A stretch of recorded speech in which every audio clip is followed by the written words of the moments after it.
अस्सलाम वालेकुम स्टूडेंट्स। अच्छा स्टूडेंट्स, हमने पिछले लेक्चर में ये बात पढ़ी थी कि गैसेस एक्सचेंज जो है वो प्लांट्स के अंदर कैसे होता है। तो अब हम पढ़ने जा रहे हैं एनिमल्स के अंदर। तो बेटा एक बात आप जहन में रखें, ये बात हम शुरू से पढ़ते आ रहे हैं कि जो एनिमल्स हैं वो ज़्यादा डिवेलप्ड होते हैं एज कम्पेयर टू प्लांट्स। ठीक है, तो प्लांट्स के अंदर ये पढ़ा था कि कोई सिस्टम वगैरह नहीं होता रेस्पिरेशन के लिए, हर सेल जो है वो खुद अपने जो है ना गैसेस एक्सचेंज कर रहा होता है। तो अब यहाँ पर बात करते हैं कि in humans and higher animals exchange of gases is carried out by respiratory system, यानी एक स्पेसिफाइड सिस्टम होता है जिसके थ्रू गैसेस एक्सचेंज हो रहा होता है, उसे हम कहते हैं रेस्पिरेटरी सिस्टम।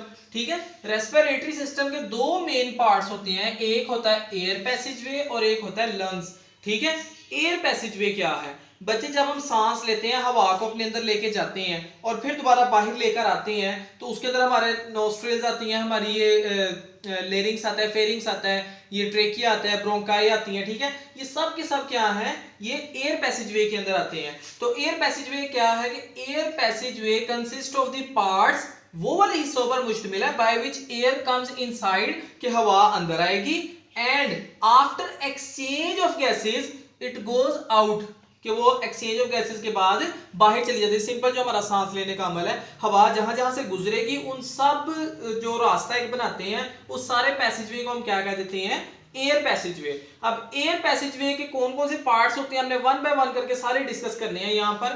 तो सबसे पहले आता है नेजल कैविटी।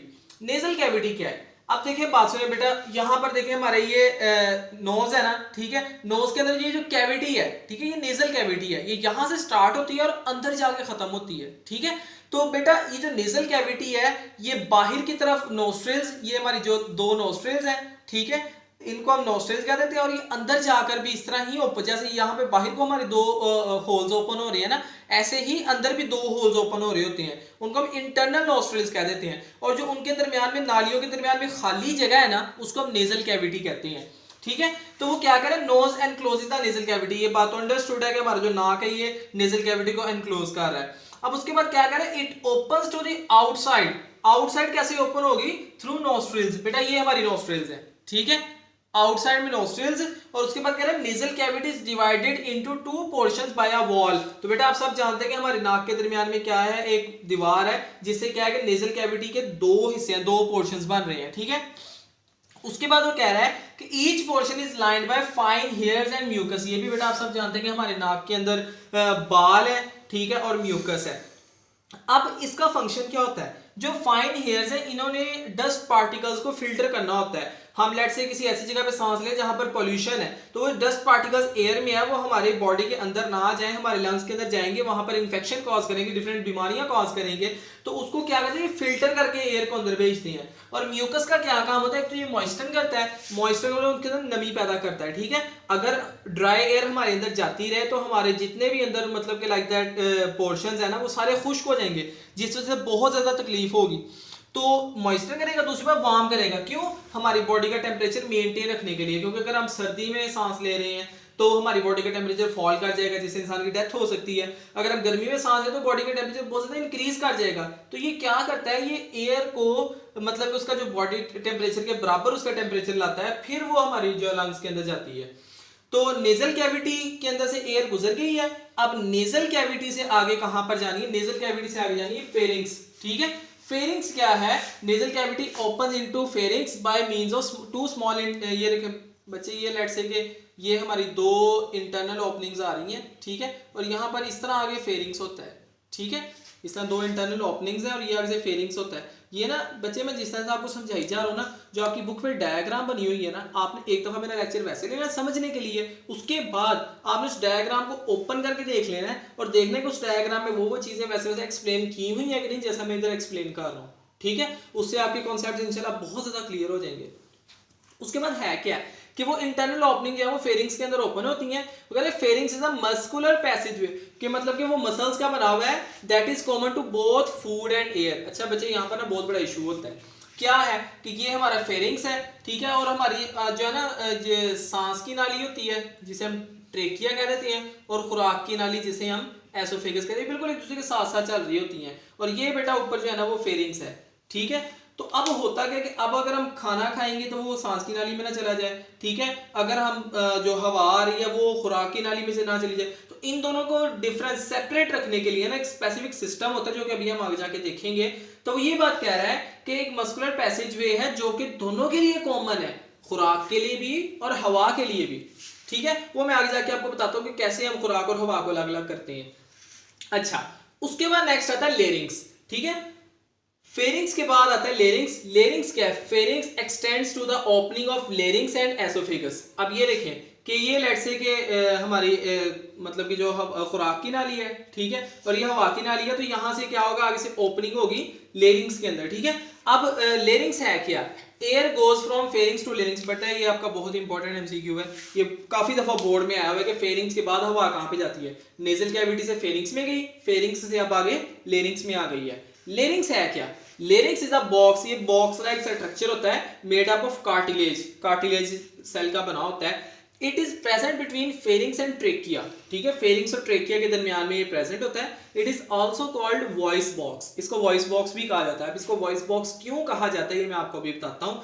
होता क्या है कि लेट्स से ये हमारा लेरिंग्स है, इसके गिर्द दो बैंड्स कार्टिलेज के इधर होंगे, दो बैंड्स कार्टिलेज के इस तरफ होंगे, ठीक है, और वो स्ट्रेच हुए होंगे। और बेटा जब भी हम बोलते हैं ना तो वो जो बैंड्स है वो वाइब्रेट करते हैं और उस वाइब्रेशन से क्या होता है? साउंड प्रोड्यूस होती है, ठीक है। तो यही बात कह रहे थे, vocal cords vibrate when air passes through them, this vibration produces sound. मैं जो अब बोल रहा हूं, आप लोगों को लेक्चर डिलीवर कर रहा हूं, इसमें भी क्या है कि जो मेरा लिरिक्स है वो वाइब्रेट कर रहा है, जिस वजह से आवाज प्रोड्यूस हो रही है और वो आवाज आप तक पहुंच रही है।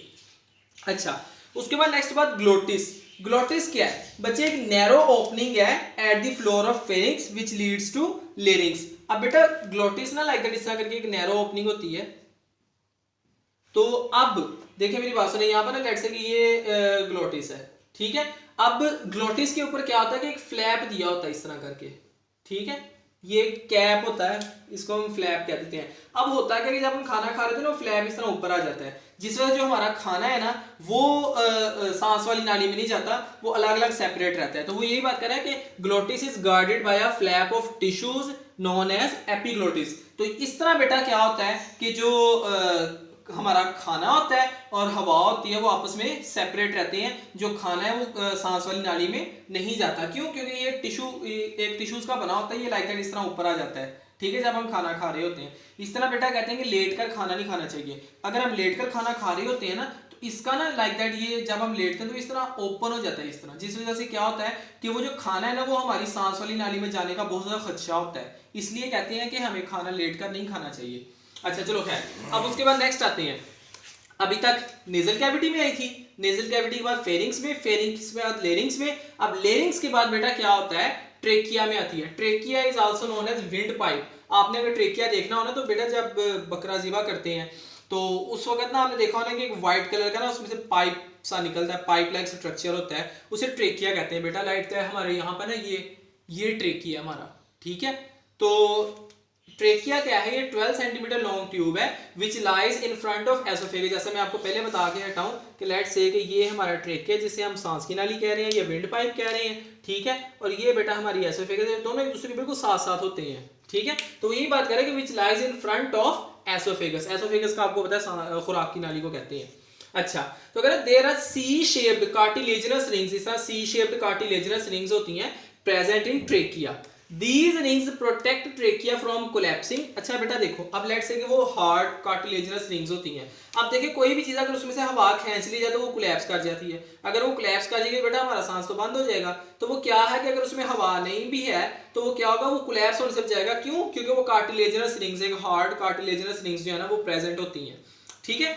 उसके बाद नेक्स्ट बात कि ट्रेकिया से आगे किधर जाती है? ब्रोंकाई में। अब देखो बच्चे ये हमारा ट्रेकिया आ रहा है लेट्स से, ठीक है, तो होता क्या है कि ये डिवाइड हो जाता है दो ब्रोंकाई के अंदर, ठीक है, सिंगुलर ब्रोंकस होता है। तो on entering the chest cavity, अच्छा बेटा ये बात जरा समझ लो कि चेस्ट कैविटी क्या होती है, थोरेसिक कैविटी क्या होती है और एब्डोमिनल कैविटी क्या होती है।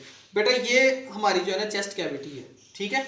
यहां से ट्रेकिया जब जाता है तो यहाँ पे इस तरह करके दो ब्रोंकाई में डिवाइड हो जाता है, ठीक है। उसके बाद बेटा यहाँ से जो नीचे ये है हमारी, ये थोरेसिक कैविटी है जहां पर लंग्स होते हैं। उसके बाद ये जो हमारी बेली वाला रीजन होता है ना, ये हमारी एब्डोमिनल कैविटी है। ठीक है। तो वो कह रहा है कि चेस्ट कैविटी में जैसे ही एंटर होगा तो जो ट्रेकिया है वो दो ब्रोंकाई के अंदर डिवाइड हो जाएगा। Bronchi also have cartilage in it, इनके अंदर भी कार्टिलेज होता है। तो ईच ब्रोंकाई जो है वो अपने साइड के लंग्स में चला जाएगा। अब देखो बेटा, ये देखो, ये हमारा ट्रेकिया है। ठीक है। अब ये ट्रेकिया जो है ना इस तरह के डिवाइड होके ये वाला जो ब्रोंकाई है ये अपने लंग की तरफ चला जाएगा और ये वाला ब्रोंकाई अपने लंग की तरफ चला जाएगा। ठीक है। उसके बाद नेक्स्ट बात कर रहा है ब्रोंकियोल्स। अब होता क्या है, लेट्स से ये इस तरह, मतलब ये हमारा ट्रेकिया है और ये एक ब्रोंकाई, ये दूसरा ब्रोंकाई, ये आगे से फर्दर डिवाइड होना शुरू हो जाते हैं। ठीक है। और जब ये फर्दर आगे से डिवाइड होते हैं तो ये क्या बनाते हैं, फाइन ट्यूब्यूल्स बना देते हैं, जिन्हें हम क्या कहते हैं, ब्रोंकियोल्स। ठीक है। अब ब्रोंकियोल्स की हैं, जैसे जैसे ये नैरो होती जाती हैं ये कार्टिलेज इनके अंदर से खत्म होता जाता है और एक वक्त ऐसा आता है कि इनके अंदर से कार्टिलेज बिल्कुल खत्म हो जाता है। ठीक है। अब ब्रोंकियोल्स आगे जाकर क्या बनाती हैं, ये एल्व्यूलर डक्ट्स बनाती हैं। डक्ट कहते हैं नाली को। ठीक है। तो ये फाइन ट्यूब्यूल्स बनाती हैं, एल्व्यूलर डक्ट्स। ठीक है। अब एल्व्यूलर डक्ट्स क्या हैं, ये बेटा देखो, लेट्स से एक एल्व्यूलर डक्ट है ये। अब आगे ना कितने सैक लाइक स्ट्रक्चर्स के साथ अटैच होगी ये, मतलब कि ना काफी ज्यादा सैक्स बने होंगे। ये जो सैक्स बने हुए इसको हम कहते हैं एल्व्यूलाई। ठीक है। तो बेटा each alveolar duct opens into a cluster of pouches known as alveoli. अब एल्व्यूलाई फॉर्म्स रेस्पिरेटरी सरफेस। ये बेटा आपका बहुत इंपॉर्टेंट एमसीक्यू है कि हमारी बॉडी के अंदर रेस्पिरेटरी सरफेस कौन बना रहा होता है, तो बच्चे एल्व्यूलाई बना रहा होता है। ठीक है। तो उसके बाद क्या कह रहा है कि each alveolus is a sac like structure, जो कि मैं यहाँ पे बना के दिखाया आपको, एक सैक लाइक स्ट्रक्चर है lined by a layer of epithelial cells. Epithelial cell से बना होता है। और अगर it bounds outside by a network of capillaries. अब बेटा यहाँ पर ना गैसेस एक्सचेंज जो है ना वो हमारी बॉडी के अंदर एल्व्यूलाई पे होता है। बोर्ड में काफी दफा एमसीक्यू आ चुका है, वो पूछते हैं कि गैसियस एक्सचेंज कहाँ पर होता है। ट्रेकिया से सिर्फ हवा गुजरती है, फेरिंग्स से सिर्फ हवा गुजरती है, नेजल कैविटी से सिर्फ हवा गुजरती है, लेकिन गैसियस एक्सचेंज यानी कि ऑक्सीजन का इनटेक और कार्बन डाइऑक्साइड को बाहर निकालना, ये कहां पर होता है, ये एल्व्यूलाई में होता है। और एल्व्यूलाई में क्यों होता है, क्योंकि alveoli they are rich in capillaries. ठीक है बच्चे, यहाँ पे ना आपको एक 9th क्लास का कॉन्सेप्ट जो है ना वो रिवाइज करना पड़ेगा कि यहाँ पर क्या है। देखो बेटा 9th क्लास में हमने ये बात पढ़ी थी कि जोन सी ब्लड वेसल्स हार्ट से निकलती हैं, बाहर को ओरिजिनेट होती हैं, उन्हें हम आर्टरीज कहते हैं।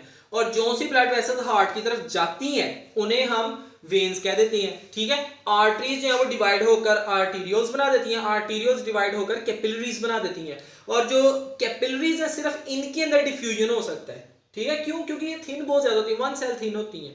ठीक है।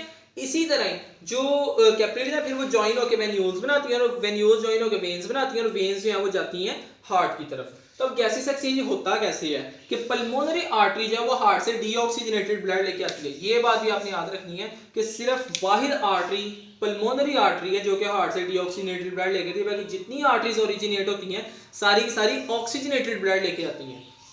ठीक है। It divides into arterioles and then into capillaries which surround the alveoli, कि वो कैपिलरीज का जो नेटवर्क है वो एल्व्यूलाई के गिर्द इकट्ठा हो जाता है। ठीक है। Exchange of gases is done here, कि एक्सचेंज ऑफ गैसेज यहां पर होगा आके कैपिलरीज के अंदर।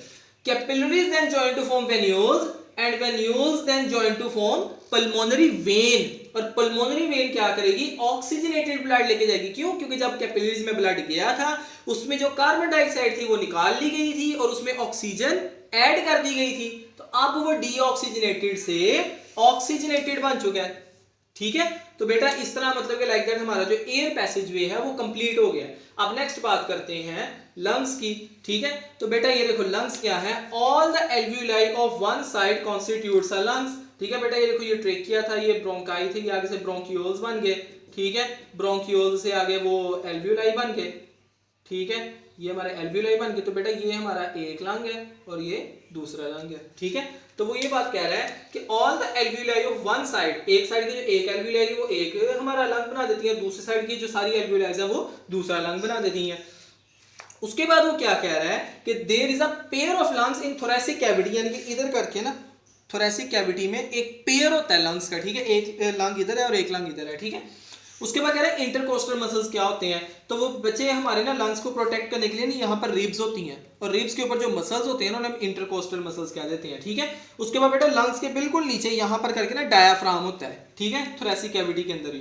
तो डायाफ्राम क्या एक थिक मस्कुलर पैसेज है, स्ट्रक्चर है मस्कुलर, जो कि लंग्स के नीचे होता है। उसके बाद बेटा यहाँ पे आपके एमसीक्यूज हैं, वो कह रहे हैं कि जो हमारा लेफ्ट लंग है ये छोटा होता है और इसके 2 लोब्स होते हैं, और जो राइट लंग है ये बड़ा होता है और इसके 3 लोब्स होते हैं। उसके बाद लंग्स को प्रोटेक्ट करने के लिए ऊपर मेम्ब्रेन होती है। आपको पता है हमारा कोई भी बॉडी स्ट्रक्चर है उसको हार्ट के ऊपर भी मेम्ब्रेन्स होती हैं, हमारे ब्रेन के ऊपर भी मेम्ब्रेन्स होती हैं, आगे जाके आप पढ़ेंगे, ठीक है। किडनी के ऊपर भी मेम्ब्रेन्स होती हैं, इस तरह लंग्स के ऊपर भी मेम्ब्रेन्स होती हैं। और जो लंग्स के ऊपर मेम्ब्रेन्स होती हैं हम प्लूरल मेम्ब्रेन्स कहते हैं। ईच मेम्ब्रेन इज जो डबल मेम्ब्रेन होती है, इस तरह डबल मेम्ब्रेन है और उसके अंदर एक फ्लूइड होता है, ठीक है। अब वो फ्लूइड क्या करता है, हमारे लंग्स ने क्या करना होता है, एक्सपैंड करना होता है, कॉन्ट्रैक्ट करना होता है। अब होता क्या कि इस तरह एक्सपेंशन कॉन्ट्रैक्शन से उनके जो लंग्स है ना उसके दरमियान फ्रिक्शन पैदा होने का खदशा होता है।